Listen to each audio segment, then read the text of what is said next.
entrepreneurs, even as we have this conversation, we need to map out and say, what is first of all, I am having a conversation and with the government asking, how can we as MTN, as a telco industry, as with our financial services product and the work that we're doing on digital, participate in driving this 10x. And as we do that, I'm hoping that, as one of my managers likes to tell me, my sales GM, Joseph Boger, he says that when the tide rises, it carries many other boats with it.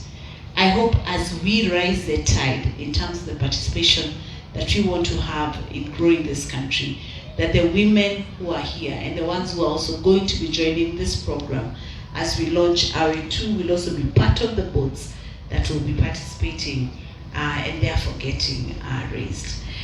My belief as an individual and what we also believe as a company is simple, that when women thrive, communities prosper. And that belief sits at the heart of everything that we do. And we believe that with this AWI program, we are providing a key pathway for women to be able to participate in the progress that MTN Uganda is driving together with our partners. But this will only be achieved if we get as many women who are as capable as possible joining. I think when you look at the statistics, some of which have been shared, we have had over 118 women-led enterprises join the program, which is a remarkable achievement in 2 years. We have secured contracts that in MTN alone are worth 18 billion shillings, which surpasses the initial target that we had of 15 billion shillings. So very well done, Sharon. We have had participants access loans of 1.6 billion. These are subsidized loans from DSCU. And we've also been involved in a lot of work that has involved training these women-owned and women-led organizations in capacity building around procurement, financial management, technical skills, as well as ensuring that we drive ESG compliance that have been shared by Dorothy. And this all shows that as we continue to drive empowerment, ultimately societal transformation follows. We have also listened to the feedback from the participants of the first cohort. And because we are a listening organization, you can't grow if you don't listen. We have then also made some slight amendments. So this second phase, Advancing Women Entrepreneurs Initiative, will also run for 3 years. We are launching it here in Gulu City, and this is an indication and a strong signal that we are decentralizing this opportunity to ensure women from all parts of Uganda get an opportunity to be able to participate, and also ensure that no region is left behind as we continue to drive Uganda's economic transformation.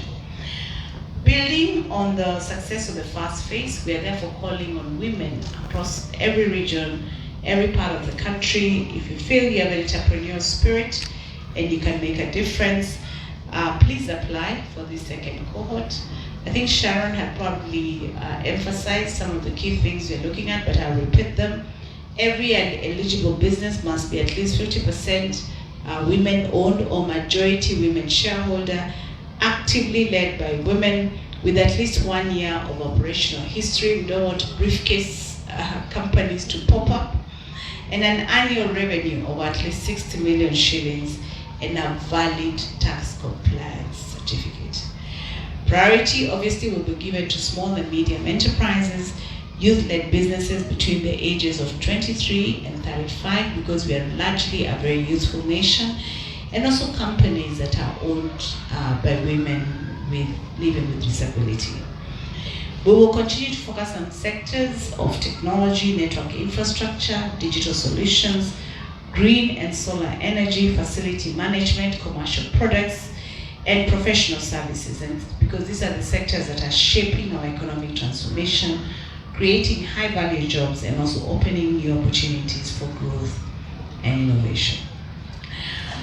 My request to all the women from the first cohort, if they may please stand, so that I can speak to you directly.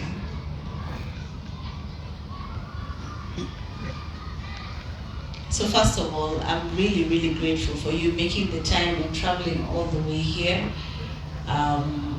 and all the work that you have, that we had, for showing up, the warriors that you are, and showing that women, when you show up, you mean business.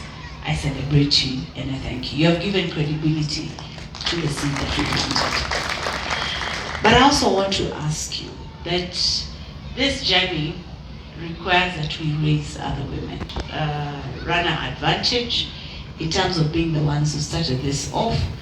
And as you bring the second cohort, you're the ones who are setting the pace for the others. And I don't know how you have organized yourselves, but I hope you will also provide a platform to do even more. You also raise the hand of a fellow women entrepreneur.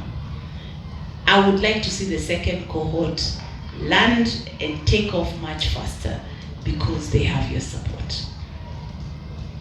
Do I have your commitment on that? Do I have your commitment? Do I have your commitment? All right then. Thank you very much. You may take your seats.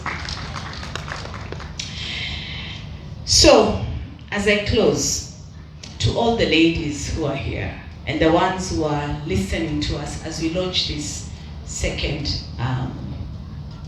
season, is it a second season, right, of Advancing Women Entrepreneurs? You're not here to fit into anybody's blueprint. You're here to build your own. And you have seen the evidence of what has been done by the women who have gone before. You're not here to take small steps, you're here to break barriers.